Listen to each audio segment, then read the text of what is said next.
नमस्कार दोस्तों, मैं हूँ मीरा और आप सुन रहे हो मीरा फिल्मी स्क्रीन। आज जो मैं बताने जा रही हूँ वो कहानी नहीं, मेरी जिंदगी का वो सफर है जहाँ से मैं कभी लौट तो आई लेकिन कुछ मेरे साथ वापस नहीं आया। ये कहानी शुरू होती है दिसंबर के उस महीने से, जब दोस्तों के शादी का फंक्शन अटेंड करके मैं जयपुर से दिल्ली ड्राइव कर रही थी। दिसंबर की सर्दी अपने चरम पर थी। हाईवे के दोनों तरफ खेतों में फॉग गहरी थी, जैसे जमीन ने आसमान से मिलने की कसम खा ली हो। क्लॉक ने 2:17 बजाए और मैं अभी भी हाफवे थी। म्यूजिक लो वॉल्यूम में बज रहा था और मेरे हाथ में कॉफी का पेपर कप। थकन थी, पर रोड के साइलेंस में एक अजीब सुकून भी था। हर 2-3 किलोमीटर बाद कोई माइलस्टोन बोर्ड दिखता, पर इंसान कोई नहीं। मुझे याद है मैंने उस वक्त एफएम पे ओल्ड बॉलीवुड गजल लगाई थी, आज जाने की जिद ना करो। उस आवाज के बीच मुझे लगा जैसे कुछ कार के बाहर से गुजरा एक शैडो सी। मैंने धीरे से स्पीड कम की। हेडलाइट्स ने एक वाइट ब्लर को इल्यूमिनेट किया और तब मुझे पहली बार वो नजर आई। एक औरत सफेद साड़ी में, सर झुका हुआ, बाल चिपके हुए, पैर नंगे और हाथ में एक छोटा कपड़ा जैसा बंडल। मैंने ब्रेक्स दबाई। टायर्स ने सड़क पर एक तेज चीख मारी, स्क्रर। हार्ट बीट्स रुक गई, पर जब विंडशील्ड के पार देखा, वो गायब थी। मैंने सोचा, मीरा काम डाउन, हेलुसिनेशन है। थकन और फॉग मिलकर दिमाग के साथ खेल रही थी।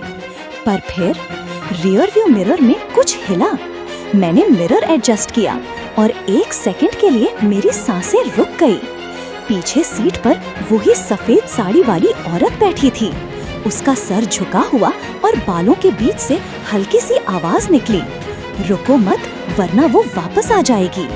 मैंने शॉक में मिरर पीछे मोड़ दिया, पर पीछे कुछ नहीं था। बस एक ठंडी हवा का झोंका कार के अंदर घुस आया। इंजन गर्म था, पर कार ने खुद से बंद होने का फैसला कर लिया। लाइट्स ब्लिंक हुई और इग्निशन ने एक छोटी सी क्लिक की आवाज दी। फिर साइलेंस। फॉग इतनी गहरी थी कि मुझे अपने हाथ भी मुश्किल से दिख रहे थे। मैंने फोन उठाया, टॉर्च ऑन की, पर उस लाइट के दायरे में मुझे कार के राइट विंडो पर कुछ नजर आया, एक छोटी सी परछाई। और फिर थक थक थक। मेरे हाथ कांप गए। मैंने धीरे से टॉर्च उस तरफ मोड़ी और देखा एक छोटी लड़की खड़ी थी। उसकी आंखें बिल्कुल ब्लैंक। उसने कहा, दीदी मेरी माँ वहाँ खड़ी है, उसे घर ले चलो। उसका कपड़ा गीला था, पैर मिट्टी से भरे हुए, और उसके गले में एक रुद्राक्षा माला जिसमें एक मोती मिसिंग था। मैंने डर के बावजूद डोर अनलॉक किया। लड़की अंदर आई। जैसे ही वो पैसेंजर सीट पर बैठी, कार के अंदर से एक तीखी ठंडी हवा चली। वो मुस्कुराई, पर उस मुस्कुराहट में कुछ अजीब था। उसके दांत छोटे नहीं, लंबी सी पॉइंटेड लाइंस थे, जैसे छुरियां। और तभी उसने धीरे से कहा, अब कार चलाओ, माँ घर पहुँच गई है। इग्निशन बिना टच किए कार स्टार्ट हो गई। Dashboard light up, vroom. मैंने बिना सोचे कार गियर में डाली और सीधा रोड पे निकल गई। फॉग और हवा कार के चारों तरफ गूंज रही थी। लड़की बिल्कुल चुप थी। कभी कभी उसकी सांसें सुनाई देती थीं, हल्की सी हिस। कुछ देर बाद मैंने पीछे देखा। रियर व्यू मिरर में वो लड़की नहीं थी, बस एक मिट्टी का छोटा हैंडप्रिंट विंडो पर था। क्लॉक पे टाइम था 2:17 AM, वही टाइम जब सब शुरू हुआ था।